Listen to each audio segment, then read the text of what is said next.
Ça me plaît bien, ça me plaît bien. Il y a un développement très intéressant dans le fait que le conflit n'est pas régler simplement et qu'il y a beaucoup de choses qui ont besoin de temps pour se régler avec ce qui a été vraiment instauré à la fin de l'épisode précédent.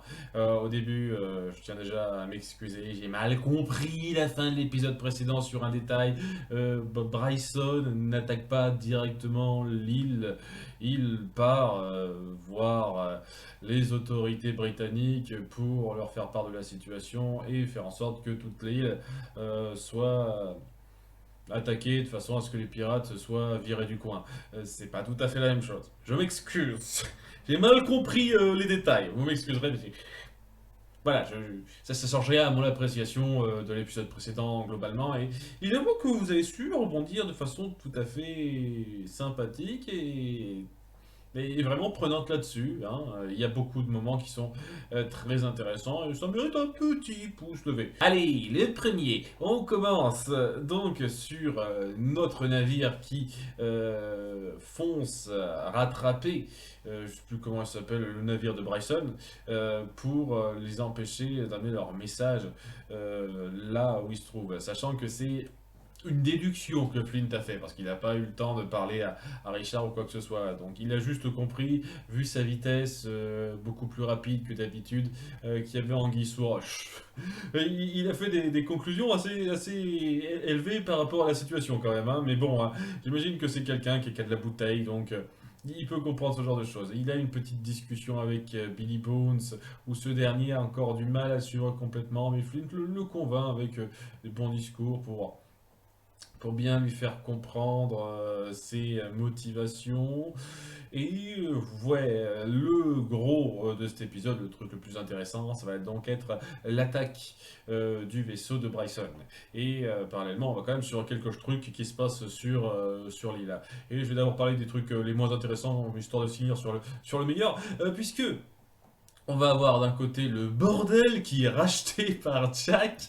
Ah oui, le bordel est sauvé. Ah, ça fait tellement plaisir. Évidemment, bon, sachant qu'on joue dessus, hein. Évidemment, Jack et compagnie, avec Vane et tout, quoi, et ils ont du mal à tomber sur leurs pattes avec ce qui s'y est passé. Le fait d'avoir l'acte de propriété de façon un peu forcée de la part de l'ancien Mac, ça les arrange bien, d'autant plus que la maquerelle en place, enfin, je sais plus comment on appelle ça, quoi, celle qui est en charge de toutes les autres prostituées, je crois que c'est maquerelle, mais il y a un terme pour ça. Je suis pas un spécialiste. Je m'intéresse pas totalement à ce domaine-là, vous m'excuserez, je ne m'y connais pas particulièrement. Donc, ouais, elle dit, ok, très bien, vos excuses à la con, j'en ai un peu rien à foutre, est-ce que je vais être augmenté? Oui, super. Et ouais, c'est la partie dont j'en ai honnêtement pas grand chose à secouer. Je veux dire, ils retombent sur leurs pattes et on appuie quand même un petit peu que voilà quoi, ils vont pas rester bêtement là où ils en sont. C'est intéressant, d'autant plus que vu ce qui se passe dans l'épisode avec Eleanor, je pense qu'ils vont vite reprendre la piraterie ceux-là. Donc oui, leur embargo, ça a pas duré très longtemps. Les hommes sont un petit peu vénères par rapport à ce qui se passe à côté, tandis qu'ils restent un petit peu dans leur coin et va y avoir quelques petites scènes entre les personnages. La prostituée qu'on a vue à quelques reprises qui parlait avec Max, elle a une conversation avec Vane pour que Vane appuie bien toute l'estime qu'il a pour Eleanor, en dépit même de ce qu'elle a fait. Donc oui, il a vraiment le béguin pour elle, hein, ça se voit, hein. Il en passe totalement pour Eleanor. Et on a une scène de rapprochement entre donc là, je sais toujours pas comment elle s'appelle, on dit quasiment jamais son nom à celle-là. C'est la femme de main et Max durant une scène de lavement.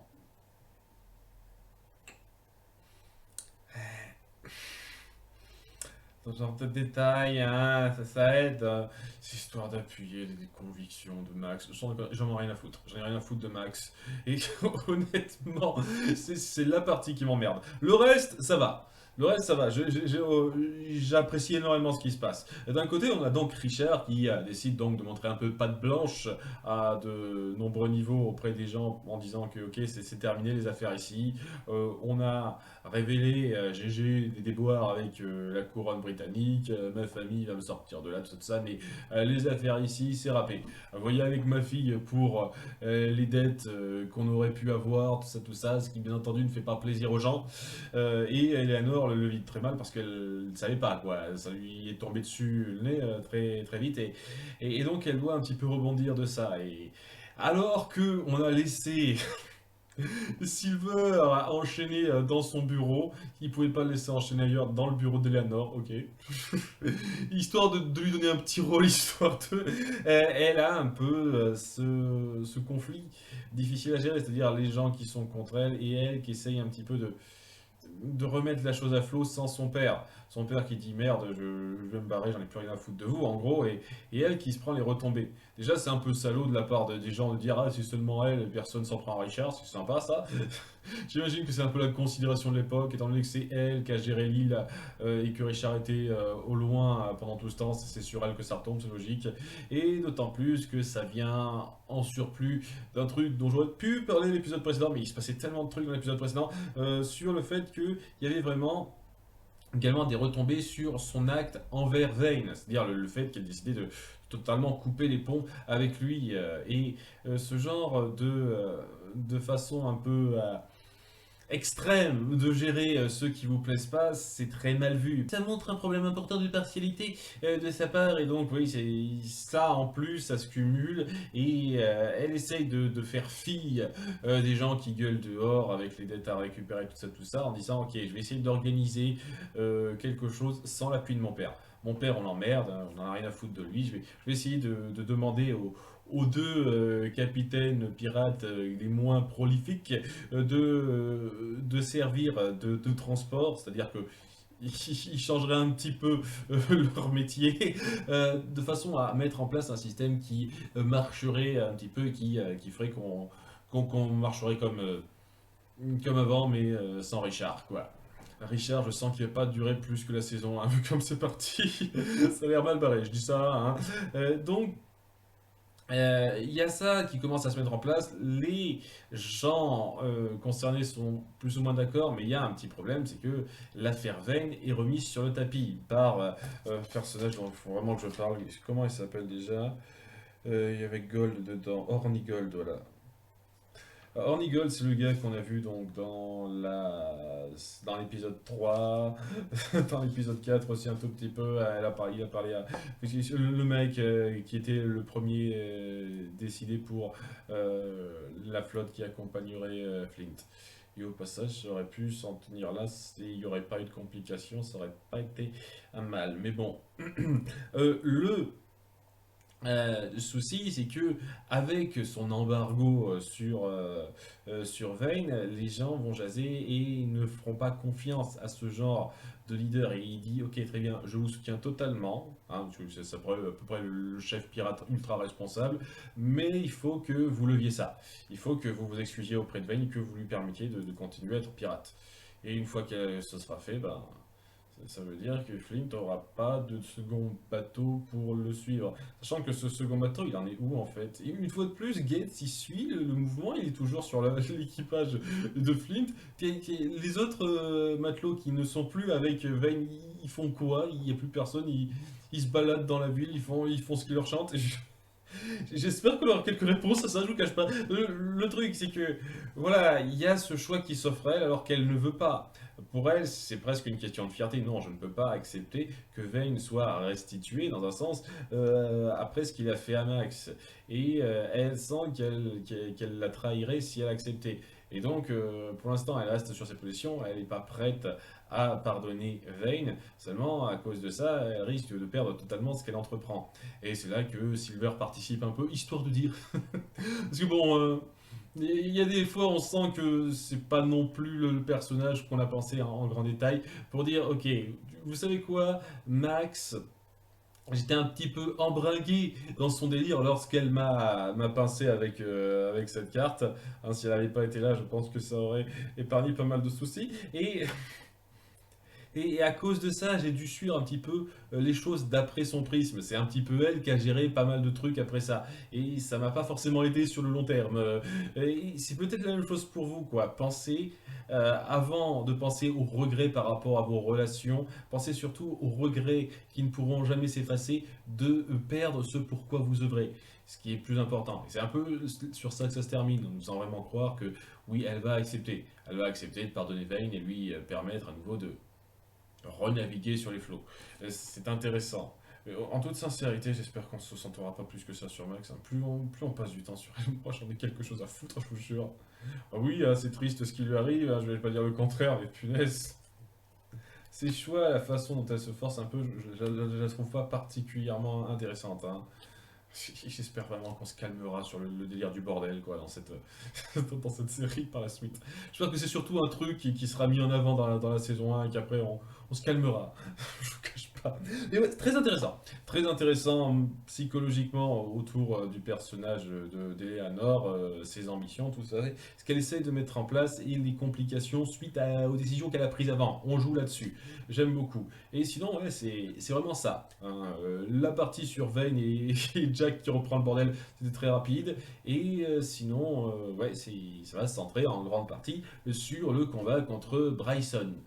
Bryson, alors que nos gars se préparent à l'abordage, sachant que ça va être le gros de l'épisode, c'est la préparation avec le plan qui se met en place, le plan consistant à quand même à utiliser un seul mec. Ça repose seulement sur un seul mec qui tirera sur le mec qui tient la barre à une certaine distance en se situant bien sur le bateau de façon à ce que il ne puisse plus décider à vraiment quel cap ils prennent pour qu'il puisse être pris à l'abordage. Parce que bon, hein, c'est quand même un bateau renommé à un Bryson, il a de la bouteille. Et on montre qu'il est très réfléchi. C'est cool, quoi. C'est un truc que j'apprécie dans ce combat, c'est que c'est pas juste on se fonce les uns sur les autres. D'ailleurs, on a assez vite passé ça. C'est un truc qu'on traite assez vite au travers d'un personnage, le trésorier qu'on a vu quelques fois, qui s'appelle...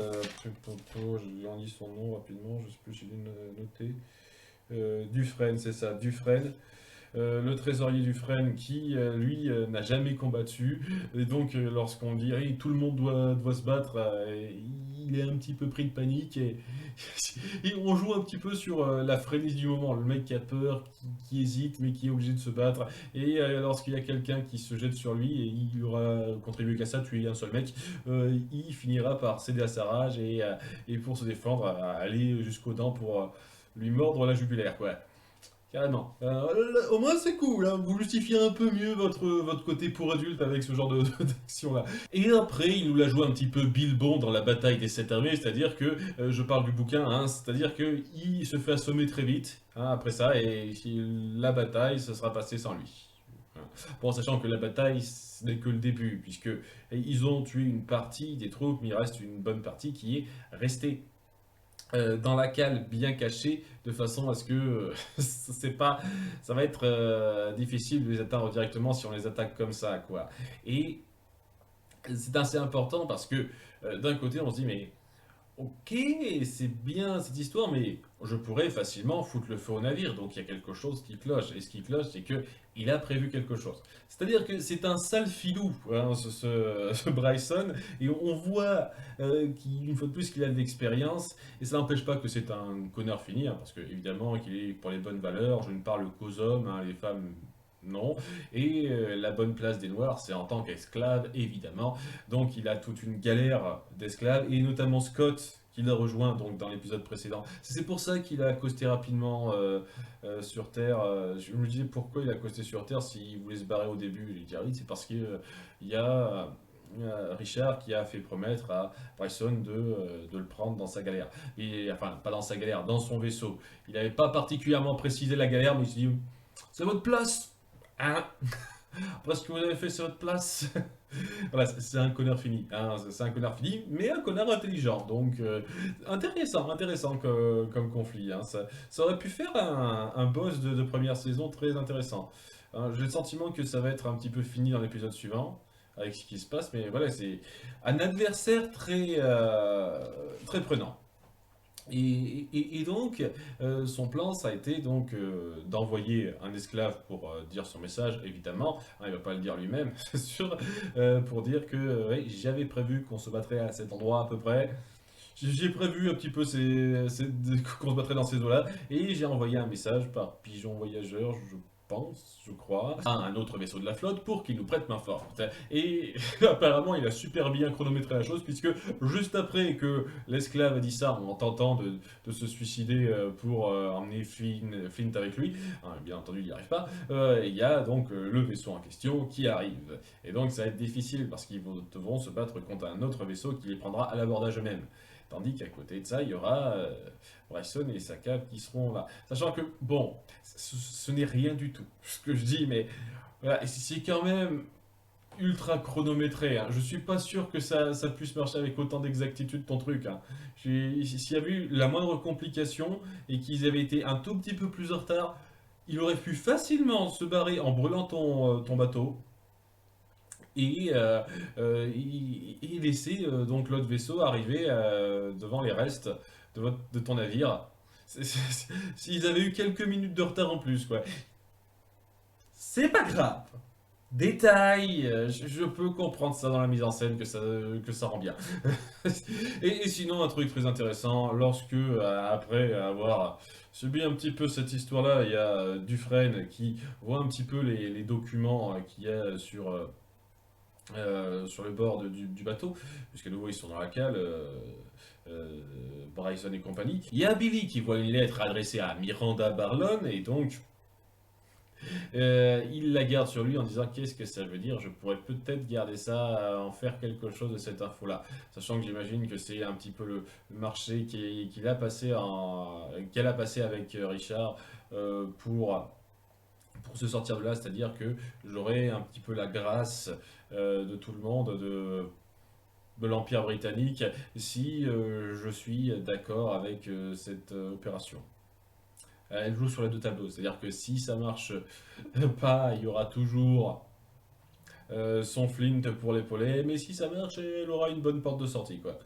Voilà. Une fois de plus, je vous cache pas que je suis légèrement déçu dans l'absolu, mais c'est plus pour l'épisode précédent, qu'on ne développe pas plus que ça le mystère autour du personnage. De suite, on a toutes les réponses sur elle, donc elle perd un peu en complexité par rapport à ses débuts. Et une fois de plus, j'en ai pas parlé aussi, mais on raconte rapidement d'où ça sort cette légende de sorcière. C'était une connerie.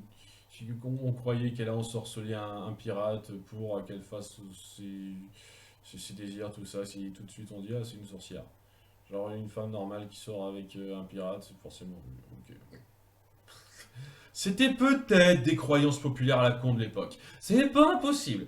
Je ne vais pas cracher là-dessus plus que ça. Mais c'est.